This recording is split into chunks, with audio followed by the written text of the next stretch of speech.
Shalom, Bapak, Ibu, dan saudara-saudara yang dikasihi dalam Tuhan Yesus. Saat ini kita akan memasuki masa Pentakosta. Kita akan mengawali masa Pentakosta ini dengan sarasehan yang berbeda dengan tahun-tahun sebelumnya, karena tahun ini kita akan bersarasehan dengan secara online.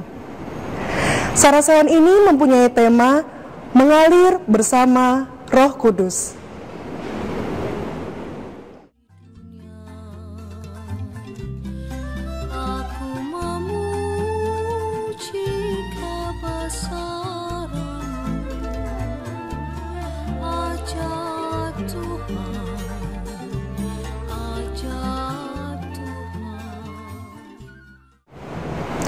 Sebelum kita memulai sarasehan pada hari ini, mari kita dengarkan sambutan Ketua Panitia Masa Pentakosta 2020, Bapak Krismanto.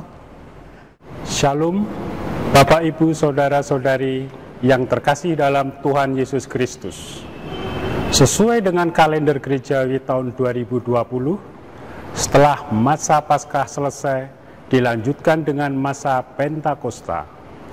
Walaupun pandemi COVID-19 masih melanda Indonesia dan juga dunia, tetapi sesuai dengan keputusan dari majelis, maka panitia masa Pentakosta tetap dibentuk dan kegiatan tetap dilaksanakan sesuai surat pengembalaan majelis GKJ Wisma Panunggal Merican yang kedua terkait COVID-19 nomor 033/WPN/3/2020 tanggal 28 Maret 2020, di mana semua kegiatan peribadatan diselenggarakan di rumah dan diselenggarakan sesuai dengan protokol kesehatan. Oleh karena itu, jadwal yang dibuat panitia menyesuaikan dengan surat pengembalaan 2 tersebut di atas. Perkenankan, pada kesempatan ini saya sampaikan jadwal kegiatan masa Pentakosta secara garis besar, yaitu sebagai berikut. Pertama, masa Pentakosta tahun 2020 ini diawali dengan sarasehan bahan dasar yang bertema mengalir bersama Roh Kudus, yang juga merupakan tema umum masa Pentakosta tahun 2020 yang diselenggarakan hari ini 13 Mei 2020 secara online dan dipimpin oleh Bapak Agus Triarso. Kedua, kebaktian pembukaan masa Pentakosta diselenggarakan pada Minggu Paskah ke-6 tanggal 17 Mei 2020 secara online. Ketiga, kebaktian kenaikan Tuhan Yesus ke surga diselenggarakan pada hari Kamis 21 Mei 2020.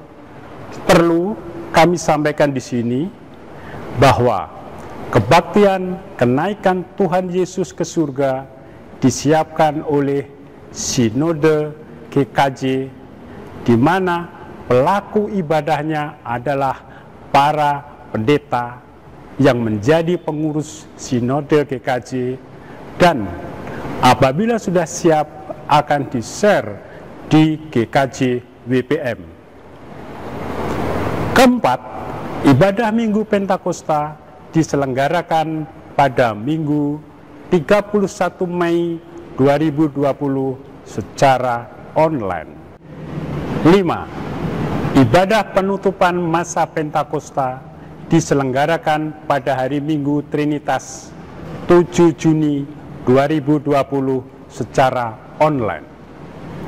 Selain sarasehan dan ibadah, panitia juga menyiapkan bahan persekutuan doa 10 hari yang diharapkan dapat dimulai pada hari Kamis 21 Mei 2020 sampai hari Sabtu 30 Mei 2020.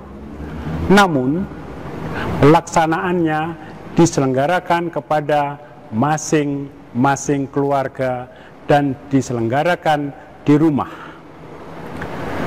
Perlu kami sampaikan di sini bahwa persembahan atau pisungsun unduh-unduh dalam rangka masa Pentakosta tahun 2020 mohon diwujudkan dalam bentuk amplop persembahan. Jemaat dipersilahkan memakai amplop putih biasa, diberi kode blok, dan diberi tulisan pisungsun unduh-unduh. Pisungsun unduh-unduh bisa dipersembahkan mulai tanggal 17 Mei 2020 sampai dengan 14 Juni 2020 melalui kantor gereja atau dapat ditransfer melalui rekening BNI GKJ BPN nomor rekening 0611199998. Apabila ada jemaat yang akan mempersembahkan dalam bentuk natura, mohon dapat diwujudkan dalam bentuk dana atau ditunda untuk masa Pentakosta yang akan datang. Sebagai catatan, persembahan atau pisungsun unduh-unduh masa Pentakosta tahun 2020 sesuai buku bergereja tahun 2020 halaman 31 huruf 1, 2, 4 dipergunakan untuk keperluan rutin. Sedangkan lelang atau basar persembahan tahun ini tidak diselenggarakan. Demikian yang bisa kami sampaikan. Mohon dukungan segenap jemaat GKJ WPM dalam masa Pentakosta tahun 2020. Dan marilah kita terus berdoa agar pandemi COVID-19 yang melanda Indonesia dan dunia dapat segera berlalu oleh karena belas kasih Tuhan Yesus Kristus. Kiranya Tuhan menyertai kita semua. Amin. Kita akan memulai sarasehan bahan dasar masa Pentakosta tahun 2020 ini dengan doa pembukaan yang akan dibawakan oleh Ibu Fridina, yang akan dilanjutkan oleh penyampaian materi bahan dasar masa Pentakosta tahun 2020 oleh Bapak Agus Triarso. Mari kita berdoa. Tuhan Yesus, Bapa kami yang kami sembah di siang dan malam, ada sukacita yang kami rasakan pada hari ini. Karena berkat pernyataan Tuhan kami ada di tempat ini untuk boleh kami adakan acara sarasehan. Kami mohon campur tangan Tuhan agar acara sarasehan ini dapat berjalan hanya seturut dengan kehendak-Mu. Inilah doa kami yang kami bawa siang ini ya Tuhan, dalam tangan dan kuasa-Mu. Hanya di dalam nama anak-Mu, Tuhan kami, Yesus Kristus. Amin.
Shalom Bapak Ibu Saudara yang dikasihi Tuhan, warga Jemaat GKJ Wisma Pandunggal Merican yang saya kasihi. Pada hari ini kita akan bersama-sama mengikuti Sarasehan Bahan Dasar Masa Pentakosta tahun 2020, 13 Mei tahun 2020, dengan tema Mengalir Bersama Roh Kudus. Jemaat yang dikasihi Tuhan, bagaimana kabar Bapak Ibu semuanya? Tentunya di saat-saat krisis pandemi COVID-19 seperti sekarang ini, banyak sekali hal-hal yang harus kita kerjakan dengan terbatas, semua serba terbatas. Dan kita melihat bahwa kondisi saat ini, baik di berbagai sektor, mengalami banyak hal yang mengakibatkan semua serba terbatas dan kita mengalami kesulitan. Lalu bagaimana jemaat GKJ Wisma Pandunggal Merican secara khusus dan jemaat Kristen dimanapun berada secara umum mampu melewati masa-masa seperti sekarang ini? Tentunya melalui Sarasehan Bahan Dasar Masa Pentakosta tahun 2020 ini, kita akan belajar bagaimana kuasa Roh Kudus akan memimpin dan menyertai kita di dalam menjalani kehidupan kita seperti saat ini. Mengalir bersama Roh Kudus, sebuah tema yang dipilih untuk menjadi landasan bagi kita memasuki masa Pentakosta dengan penuh keyakinan yang luar biasa bahwa Tuhan melalui Roh Kudus menyertai kehidupan kita senantiasa. Baik, Sarasehan ini saya akan mulai dengan ayat yang dipilih sesuai dengan tema Mengalir Bersama Roh Kudus dari Yohanes 7 ayat 38 sampai dengan ayat yang ke-39. Barang siapa percaya kepadaku, seperti yang dikatakan oleh kitab suci, dari dalam hatinya akan mengalir aliran-aliran air hidup. Yang dimaksudkannya ialah roh yang akan diterima oleh mereka yang percaya kepadanya. Roh itu belum datang karena Yesus belum dimuliakan. Nah, saudara yang dikasihi Tuhan, dari ayat ini kita bisa melihat aliran-aliran air hidup yang dimaksudkan ialah roh yang akan diterima oleh mereka yang percaya kepadanya. Ada sebuah penekanan di sana bahwa yang menerima adalah mereka yang percaya kepadanya, yaitu kepada Kristus. Nah, saya akan mengajak Bapak Ibu semua untuk melihat bahwa Pentakosta di sana ada pencurahan Roh Kudus, dan Pentakosta itu sendiri dialami murid-murid 7 kali 7 hari sesudah Paskah. Dan Pentakosta itu sendiri menunjukkan bahwa ada kehadiran aktif Allah di dunia, di mana Roh Kudus itu memberikan semangat, memberikan inspirasi. Kita bisa melihat bagaimana Yesus dibaptis. Ketika Yesus dibaptis oleh Yohanes di Sungai Yordan, maka di sana Yesus menunjukkan bahwa ada kuasa Roh Kudus melalui merpati. Kemudian yang berikutnya, ketika Pentakosta yang dialami oleh murid-murid, yaitu 50 hari setelah Yesus bangkit, di mana semua orang yang berkumpul mampu berbahasa masing-masing sesuai dengan daerah-daerah yang mereka berada, dan mereka bisa berkata-kata tentang keajaiban, tentang kuasa, tentang hikmat dari Allah. kehadiran Roh Kudus bagi para murid ini perlu kita pahami bersama. Yang pertama, memampukan para murid untuk berkomunikasi tanpa batas. Artinya, memampukan para murid memahami apa yang dimaksud kesaksian hidup Yesus ketika bersama-sama dengan mereka. Dan para murid mampu berkomunikasi dengan orang lain dari berbagai negara, berbagai daerah. Yang kedua, kehadiran Roh Kudus bagi para murid menunjukkan bahwa para murid lebih memahami Yesus dengan lebih baik.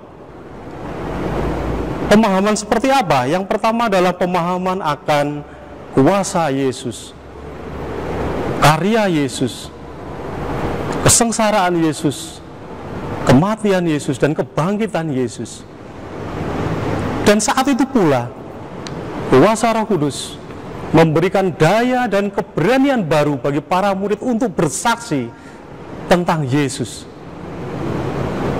Dan yang keempat, kuasa Roh Kudus saat itu memberikan aliran spiritualitas. Saya ulangi lagi, Yohanes 7 ayat 38-39. Barang siapa percaya kepadaku, seperti yang dikatakan oleh kitab suci, dari dalam hatinya akan mengalir aliran-aliran air hidup.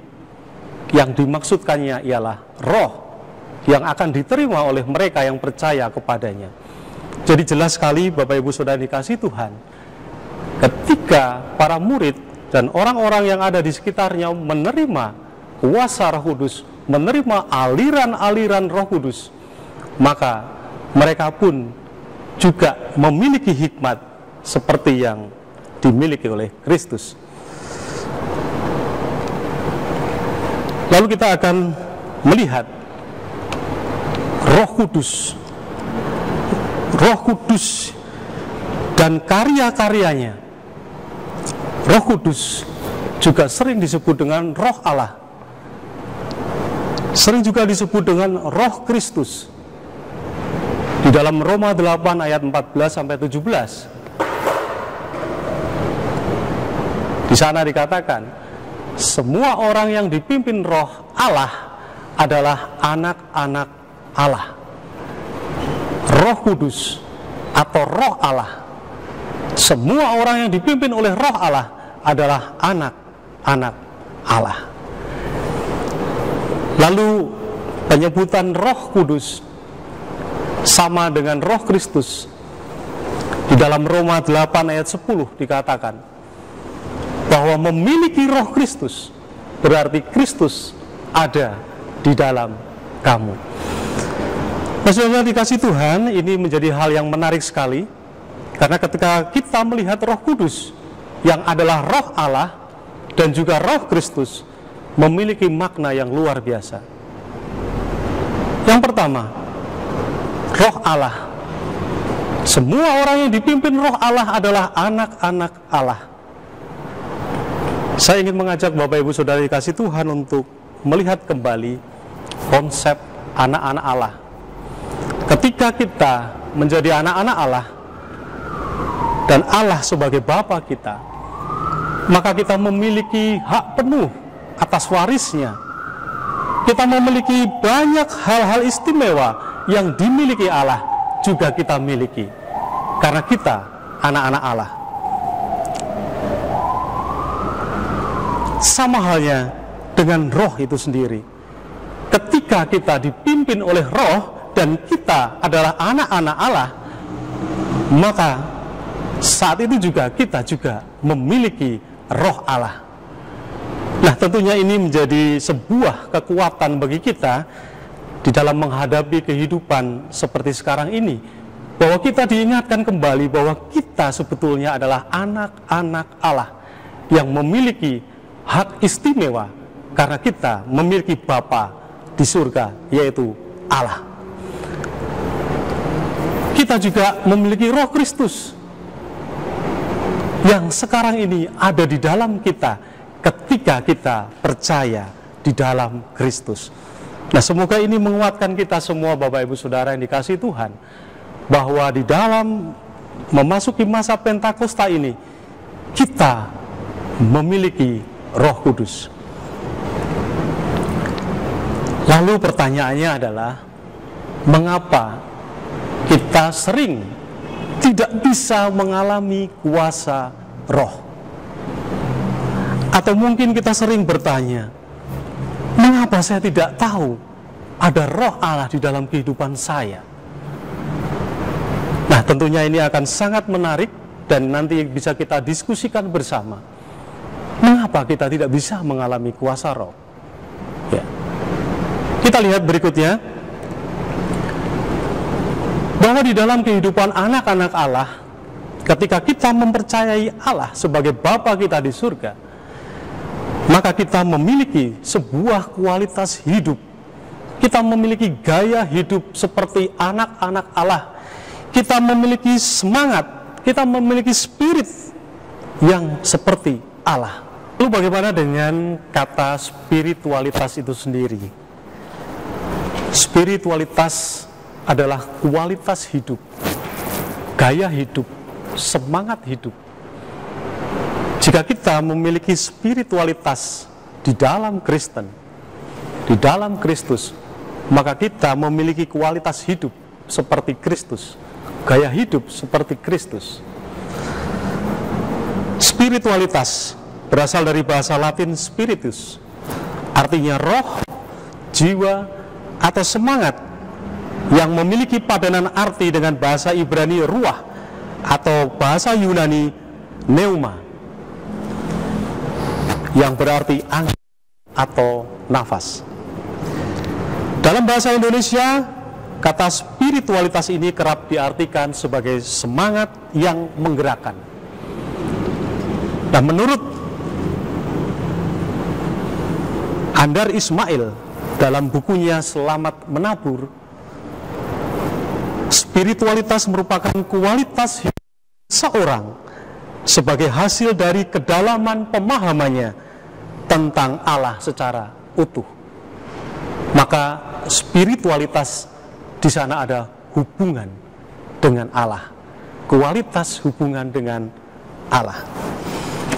Nah, dari uraian-uraian tersebut kita bisa memahami bahwa spiritualitas Kristen ada 4 yang bisa diuraikan. Yang pertama, spiritualitas Kristen berpusat pada Allah. Yang kedua, spiritualitas Kristen berpijak pada dunia. Yang ketiga, spiritualitas Kristen berpihak pada keadilan dan kebenaran. Dan yang terakhir, spiritualitas Kristen bersifat terbuka.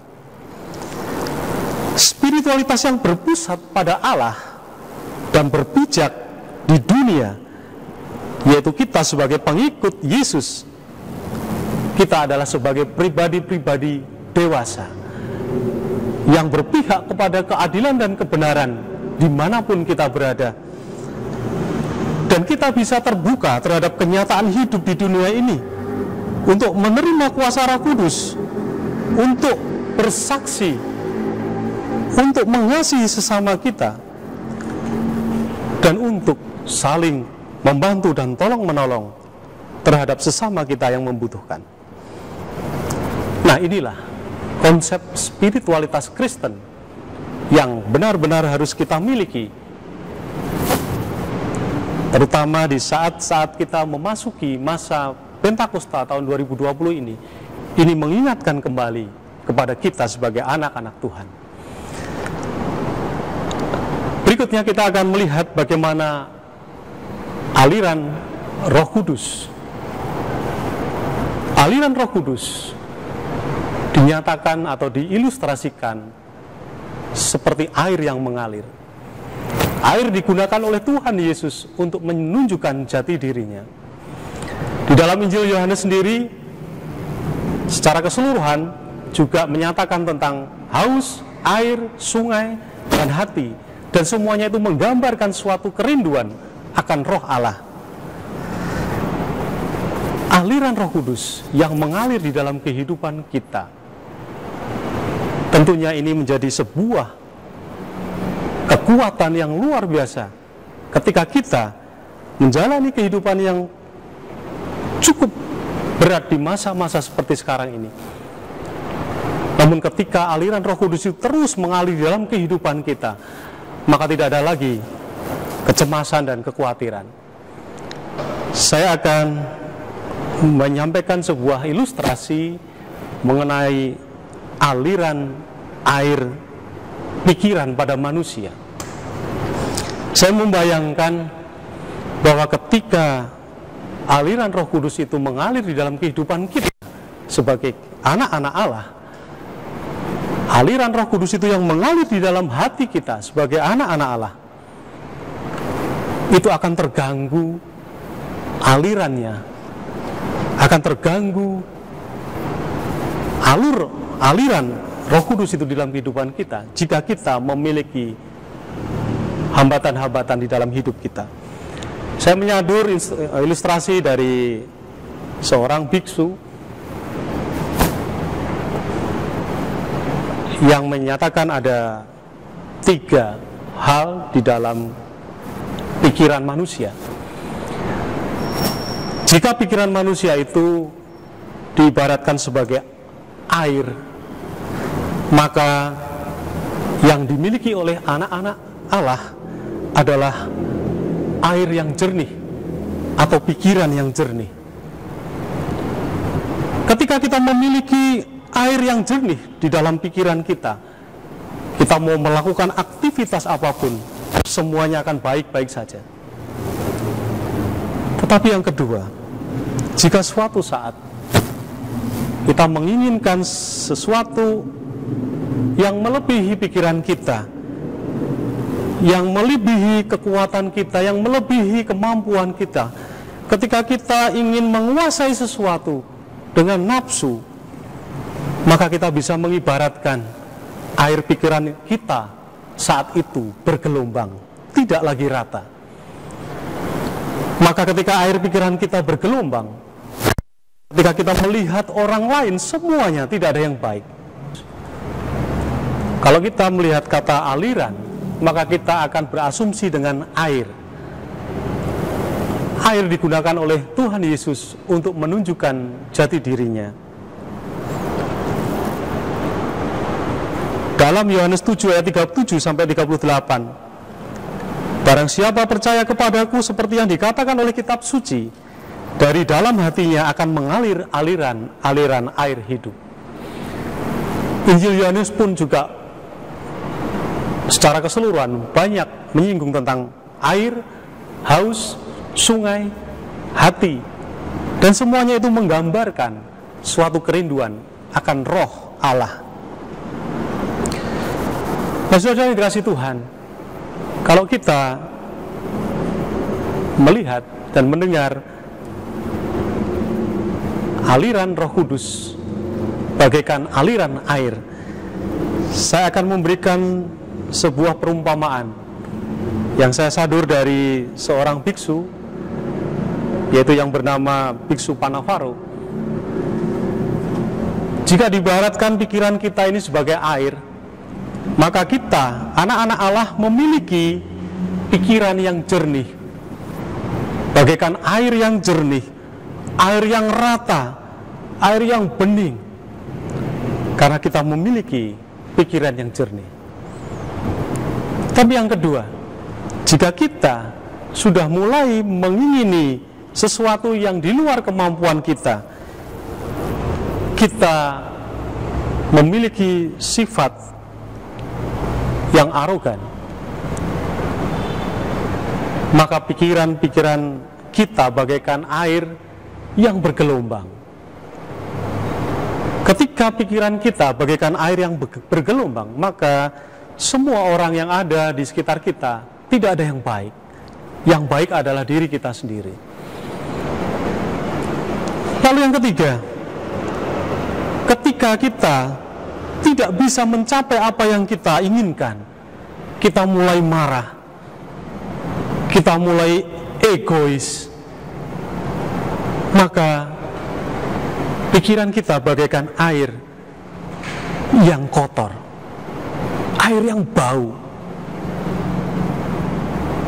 Nah, ketika pikiran kita menjadi bergelombang, pikiran kita menjadi kotor, menjadi bau, maka disitulah sebuah penderitaan mulai ada di dalam kehidupan kita. Lalu bagaimana Roh Kudus bisa mengalir di dalam kehidupan kita jika kita dalam kondisi yang seperti itu?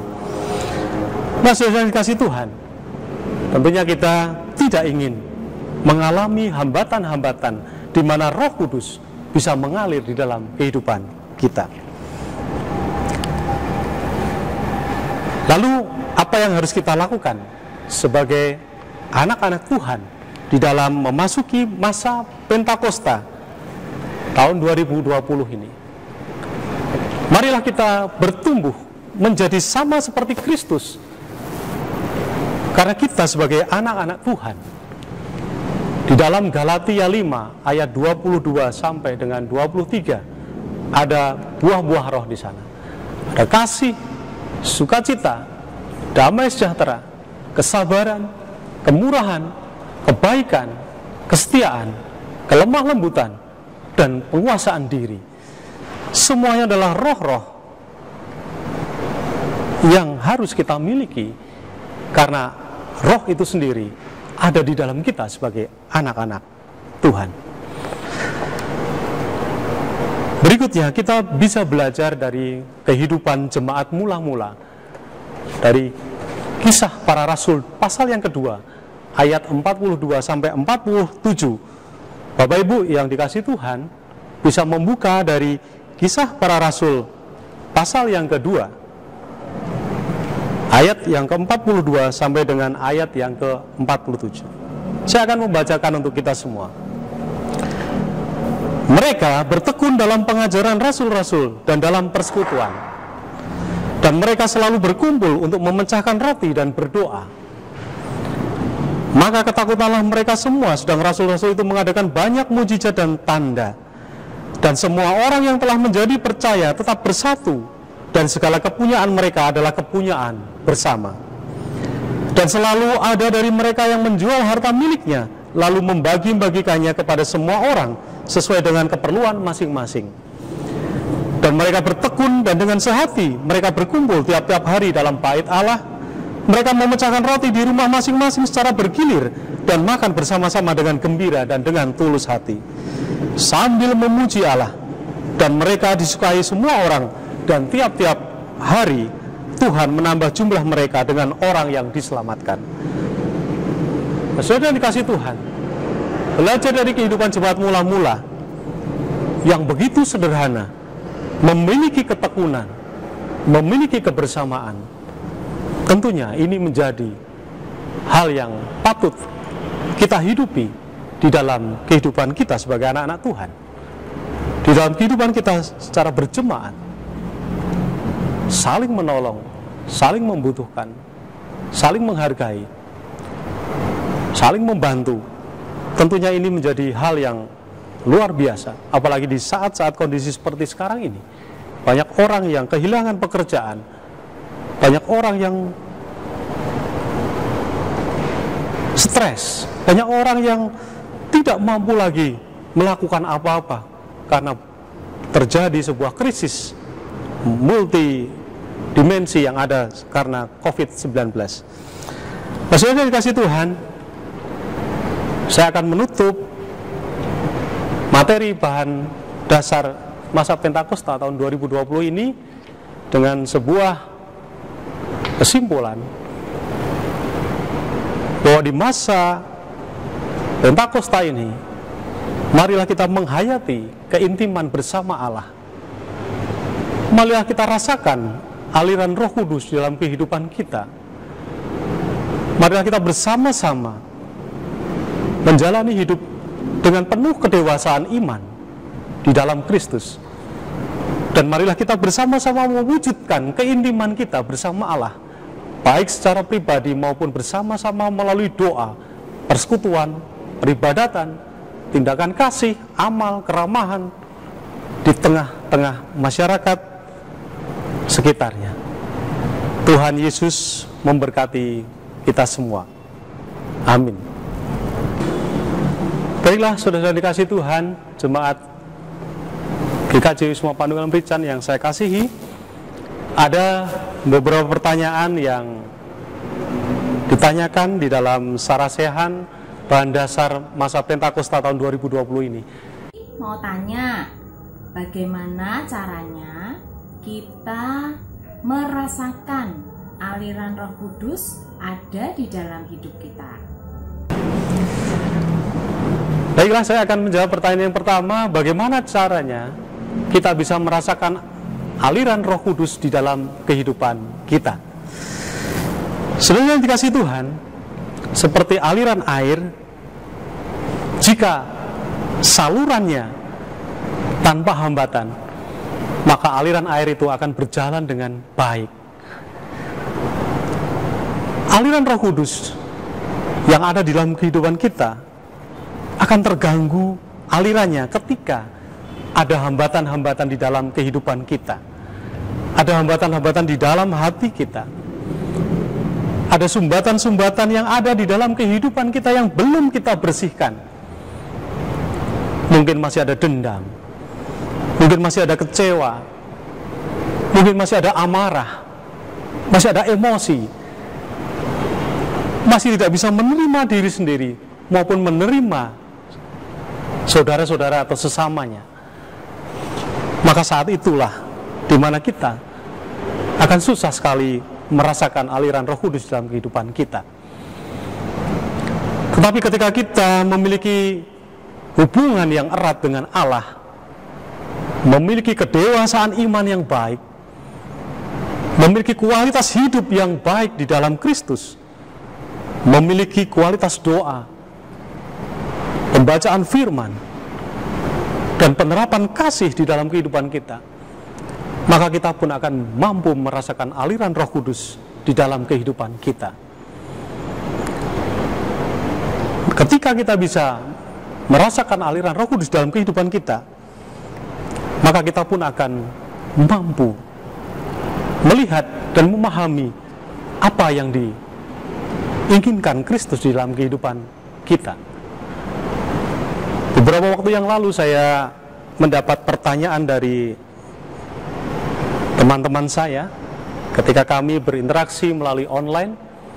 Ada beberapa teman saya mengatakan, kira-kira apa maksud Tuhan atau maksud Allah memberikan pandemi COVID-19 ini, virus corona yang menyebar hampir di seluruh belahan dunia ini? Apa maksud Tuhan?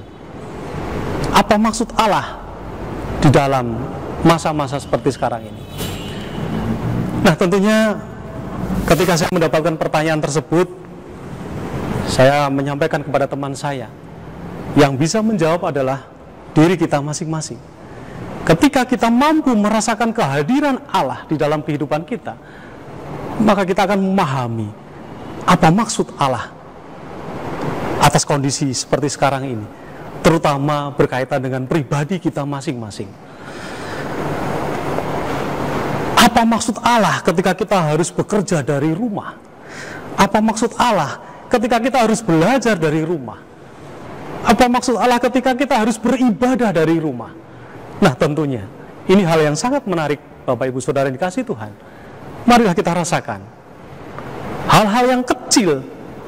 Kita tekun dalam hal-hal yang kecil, hal-hal tekun dalam ketaatan kepada Allah, maka aliran Roh Kudus itu akan dapat kita rasakan di dalam kehidupan kita. Dan maksud Allah di dalam kehidupan kita untuk saat-saat ini apa, itu akan kita bisa rasakan bersama.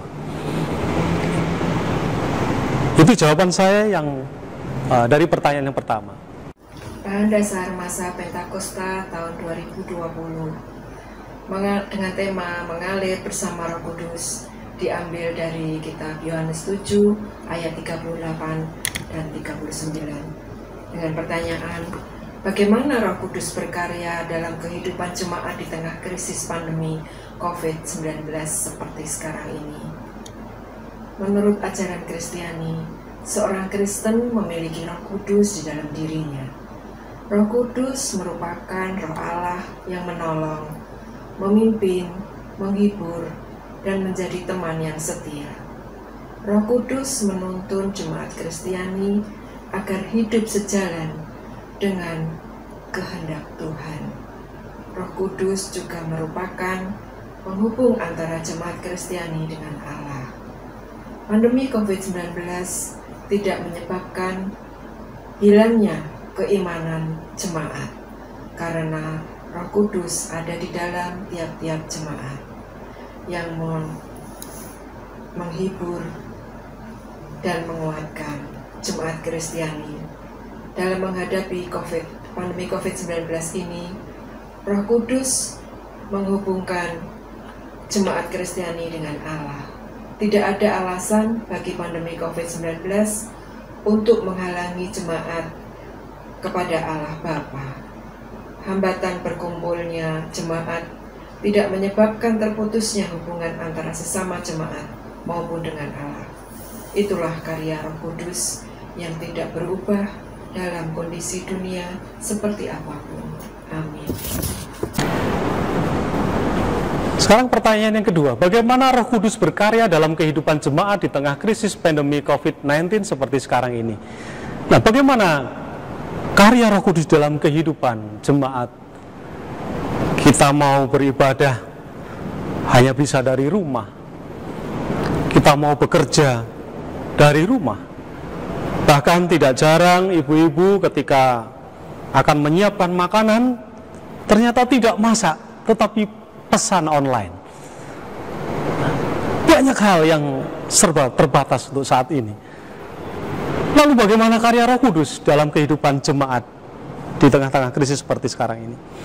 Baiklah Bapak Ibu sudah dikasih Tuhan, mari kita melihat bahwa krisis yang kita alami ini adalah krisis yang tidak dialami oleh kita pribadi maupun keluarga kita. Masih banyak keluarga-keluarga yang lainnya yang mengalami keterbatasan di dalam krisis ini.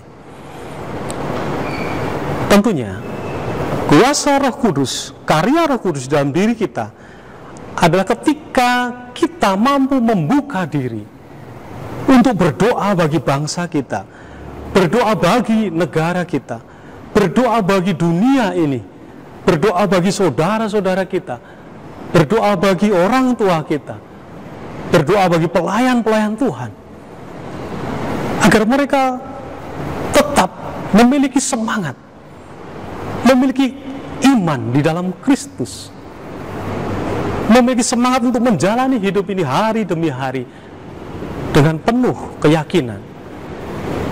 Dan karya Roh Kudus di dalam masa krisis ini adalah ketika kita dimampukan untuk tetap sabar, sekali lagi untuk tetap tekun di dalam iman kita kepada Kristus.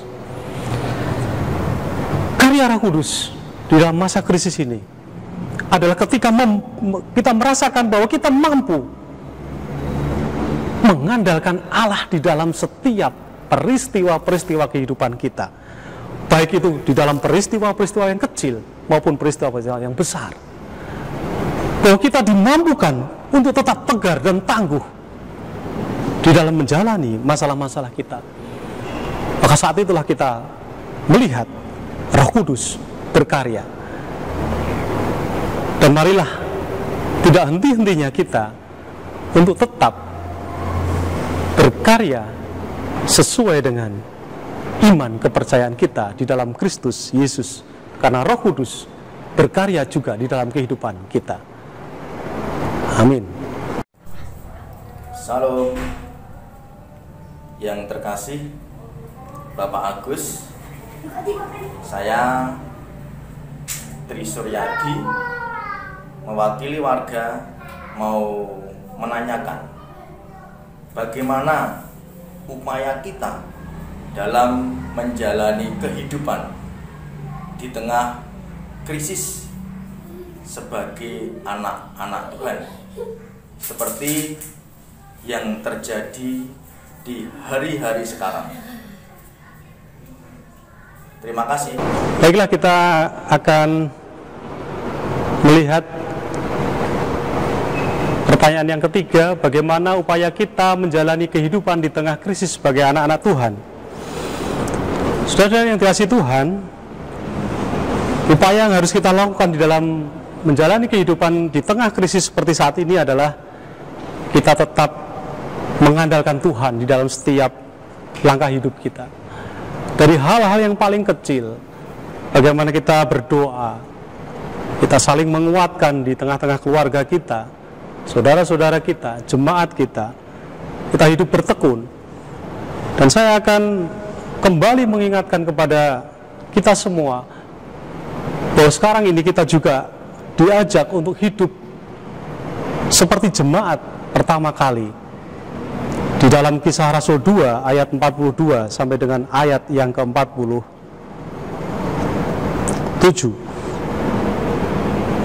Mereka bertekun dalam pengajaran rasul-rasul dan dalam persekutuan. Mereka berkumpul, memecahkan roti dan berdoa. Artinya kita diajarkan untuk memiliki persekutuan bersama Allah, baik persekutuan pribadi kita maupun dengan keluarga kita. Kita saling berbagi dan saling menguatkan dan saling mendoakan. Kemudian ayat yang ke-46, dengan bertekun dan dengan sehati mereka berkumpul tiap-tiap hari dalam bait Allah. Artinya jemaat mula-mula memiliki ketekunan untuk selalu beribadah. Jika kita saat ini mengalami keterbatasan di dalam ibadah kita, puji Tuhan kita memiliki sarana untuk beribadah secara online. Puji Tuhan. Ayat yang ke-47, sambil memuji Allah. Ada pujian-pujian di dalam kehidupan jemaat mula-mula. Dan marilah kita juga menjalani kehidupan kita dengan puji-pujian di tengah krisis seperti sekarang ini. Ada sebuah lagu yang sering dinyanyikan oleh anak-anak sekolah minggu, remaja, pemuda, bahkan jemaat. Hati yang gembira adalah obat. Marilah kita jalani kehidupan kita di tengah-tengah krisis dengan penuh sukacita, kegembiraan, karena kita punya Sang Juru Selamat, Yesus Kristus, di dalam kehidupan kita. Amin.